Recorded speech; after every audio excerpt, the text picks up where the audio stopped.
topic is iron carbon phase diagram, or it is also called iron cementite metastable phase diagram.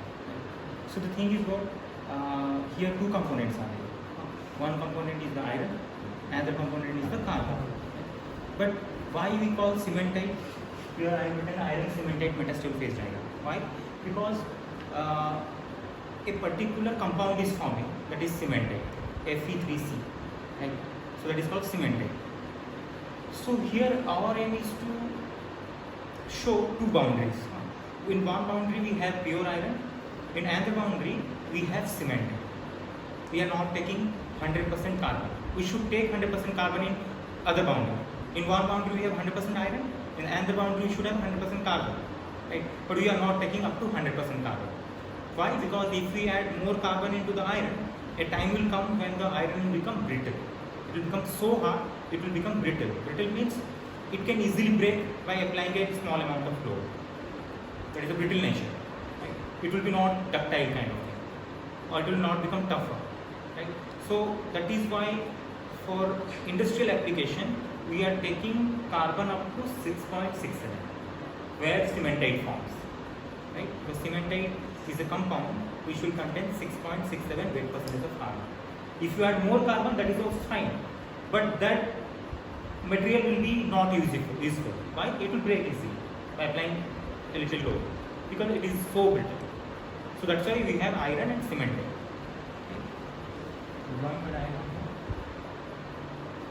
So you understand, since this is a phase diagram, so phase diagram always made of between two axes.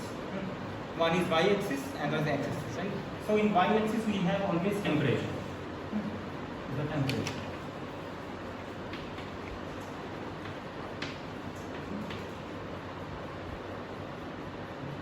And in x-axis we will be having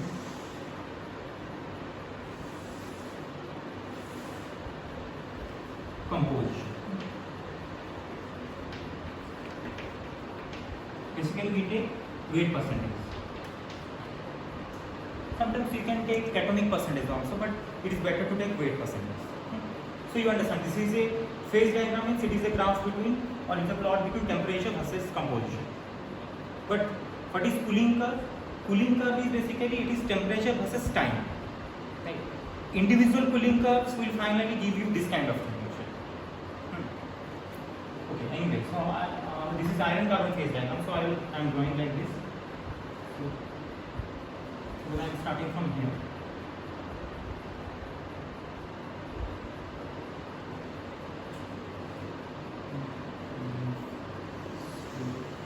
This point. This is the easy way to draw the diagram. You have to remember, from starting from the bottom. Then you draw like this. Then you go up. And then here. Then you start from here.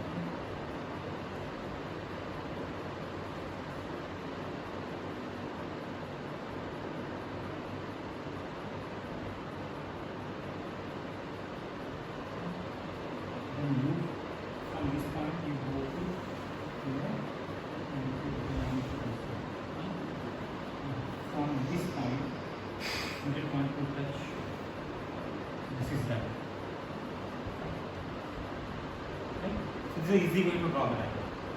So we have different points. This is one point, this is another point, this is another point, this is another point. This we have 3 points. So in this diagram, we have to show different composition of carbon actually. So this is it. So here what I am writing here, I have iron in this end. As I told, it is made up of 2 components. One is iron and one is carbon. But instead of carbon, I am taking cementite, because I am not taking 100% carbon. If I will take 100% carbon, this side will be 100% carbon. So here I will write what? Fe3C. So in other words, what I can write? I can write 0% carbon.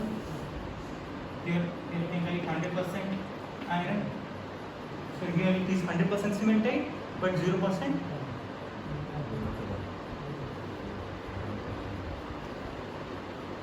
It is 0%. What? There will be no 0% actually. Still iron is there. You understand my point? If I will take carbon 100%, then this will become 0% iron. You understand? But I am taking only 6.67. So here I am writing 6.67% carbon. Very good. Is it okay? So this end is 0% carbon, this end is 6.67% carbon. And so what is varying? I am varying the weight percentage of carbon. So I can write in this axis weight percentage of, here I am writing 8% of carbon. Is it okay? Now I will show the composition. So this is my first point. Sorry, this is the first point. So here I will write like this. Here I will write 0.008 weight percentage of carbon.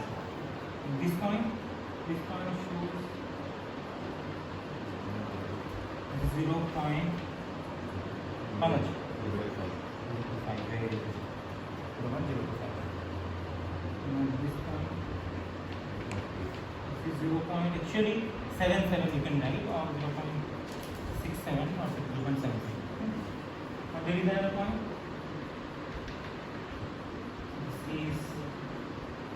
This is 2.1. Or sometimes people write 2.033. No problem. You can write.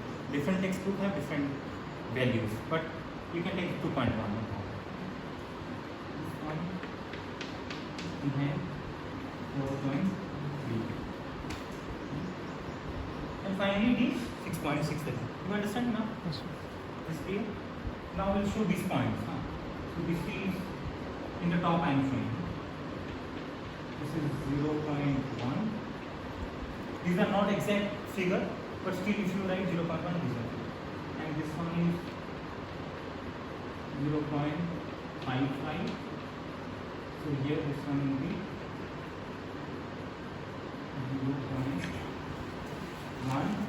0.18 or 17.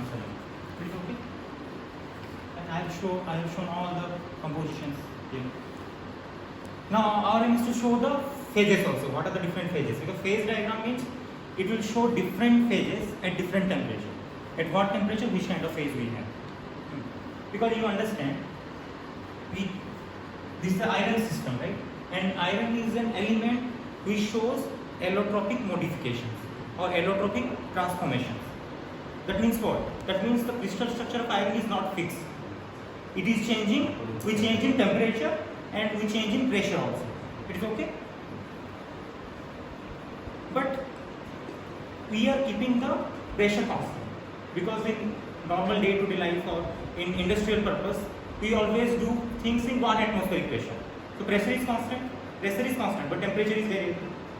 So we can have, what are the different phases? Iron can have BCC or iron can have FCC. These two kind of crystal structure iron could have. Basically, it is classified into low temperature BCC and one is the high temperature.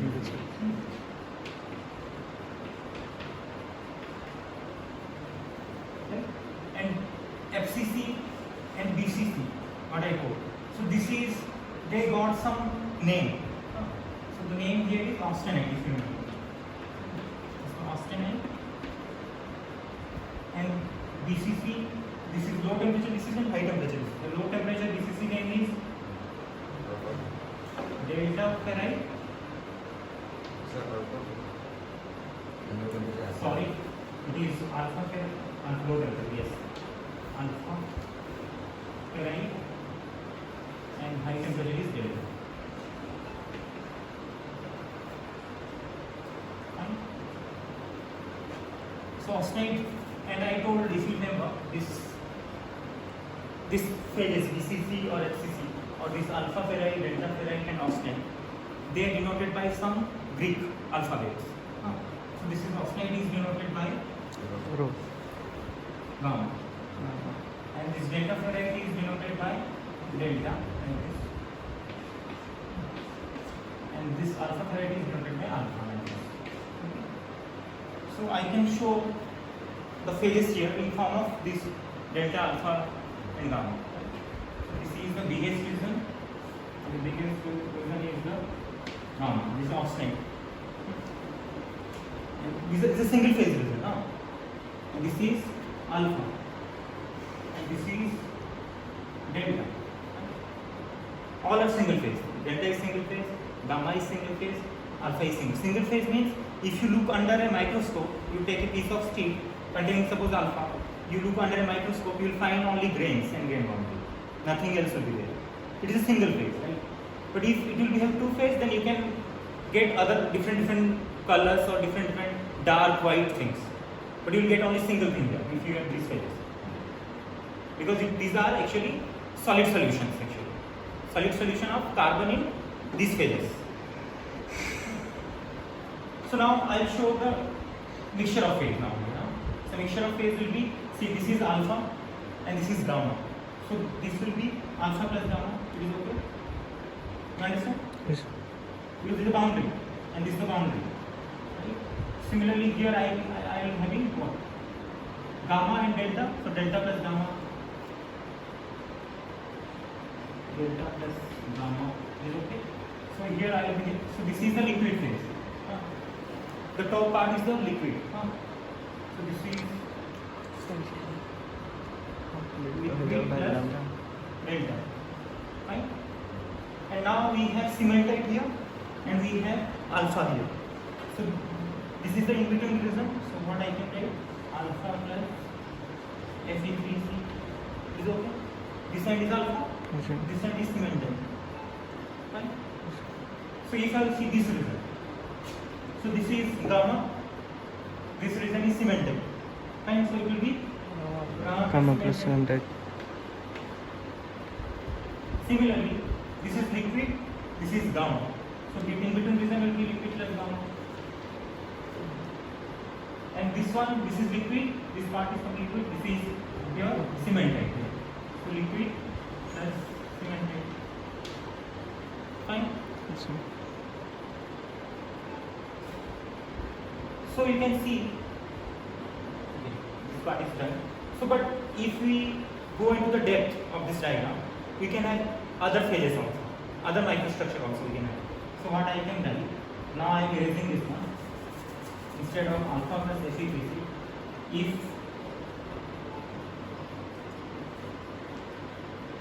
so this is actually, if I extend this one, this is actually 100% perlite. Okay.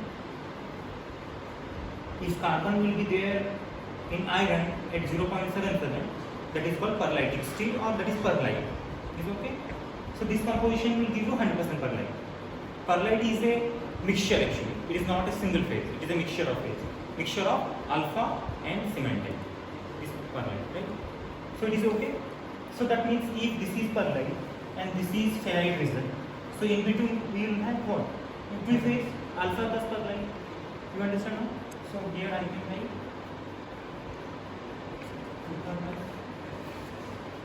perlite I can write in term of P, alpha plus P. Similarly, if you look this part, so this is 100% perlite, this is 100% cementite.